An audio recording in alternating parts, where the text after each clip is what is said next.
আজকের ভিডিওটা করার মতো কোনো মন মানসিকতাই আমার ছিল না। এই যে দেখতে পাচ্ছেন আমার পোষা কুকুর ধলু, সেই কুকুরটা আজকে মারা গেছে। ও রাস্তায় উঠছিল, তখন একটা মোটরসাইকেলের সাথে ধাক্কা খেয়ে ও মারা গেছে।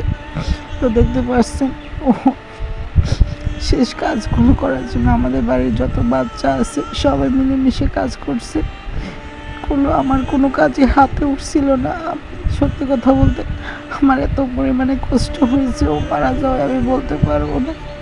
ওকে আমি অনেক ভালোবাসতাম, অনেকই করতাম, ও আমাকে অনেক ভালোবাসতো। ও যেখানেই থাক আমি একটা যদি ডাক দিতাম ও দৌড় দিয়ে চলে আসতো।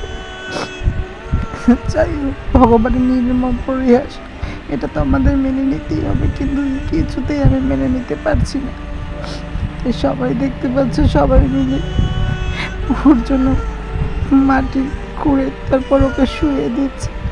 আমাদের বাড়ির সকল ছেলে পান ওর জন্য কান্না করেছে।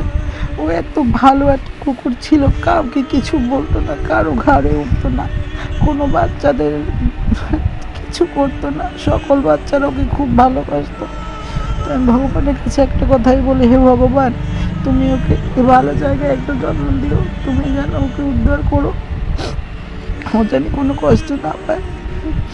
আমার আর কোনো কথা বলতে পারছি না। ভিডিওটা দেখে ফার্স্টে আমার বুকটা খুব পেটে যাচ্ছে, বলতে পারছি না। ওর প্রতি এই কদিনে আমার এতটা মায়া হয়ে গেছে, আজ আমি বুঝতে পারছি। তো সবাই ভালো থাকবেন।